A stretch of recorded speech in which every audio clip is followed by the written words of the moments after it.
মাত্র ৳৭০ খরচ করলে ঘরে তৈরি করে নিতে পারবেন দারুণ মজার পাক্কি সন্দেশ। বেঁচে যাবে আপনার হাজার হাজার টাকা। ঘরে বানানো অথেন্টিক উপায়ে এই মিষ্টিটা বানানো হয়, যার কারণে খেতেও কিন্তু দারুণ স্বাদ। হ্যালো এভরিওয়ান, আসসালামু আলাইকুম। এটা চুয়াডাঙ্গা জেলার একটা বিখ্যাত মিষ্টি। মিষ্টির দোকানের মামাদের কাছ থেকে রেসিপিটি নিয়ে আমি মিষ্টিটা তৈরি করেছি।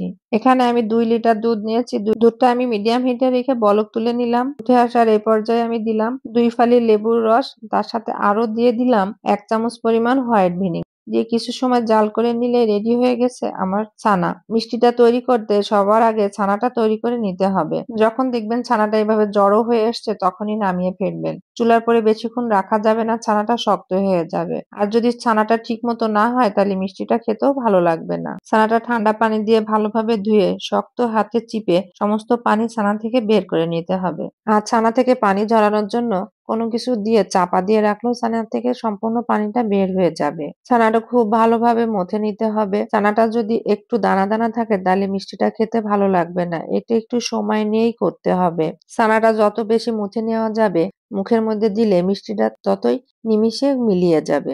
আমার বাসায় আমার ছেলে-মেয়ের ভীষণ পছন্দ এই মিষ্টিটা। আমি প্রায় এই মিষ্টিটা তৈরি করি, আর দোকান থেকে কিনলে বেশ চড়া দামেই কিনতে হয়। ঘরে মিষ্টিটা তৈরি করলে এতটা খরচ আসে না। ৭-৮ মিনিট সময় ধরে ছানাটা আমি ভালোভাবে মথে নিলাম, আর ছানাটা একেবারে মিহি হয়ে গেছে। ছানায় কোনো দানা দানা নাই।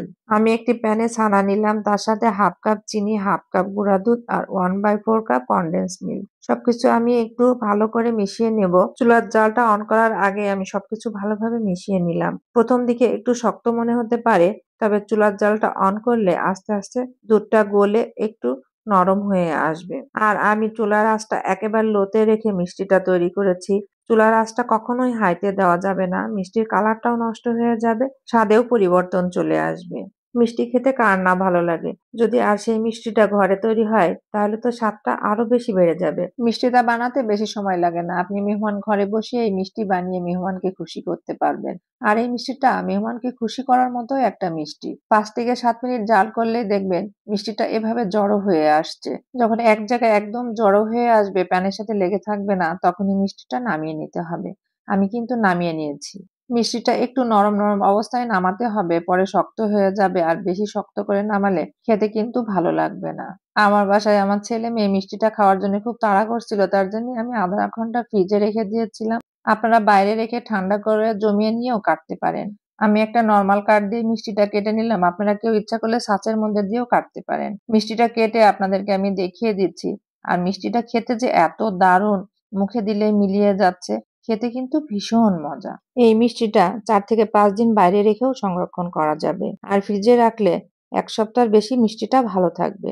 যাদের বাসায় ছোট বাচ্চা আছে, একেবারে মিষ্টি খেতে চায় না, তারাও এভাবে ট্রাই করতে পারেন। আর যারা মিষ্টি পছন্দ করে তারাও ঘরে এভাবে তৈরি করে বাচ্চাদেরকে খাওয়াতে পারেন।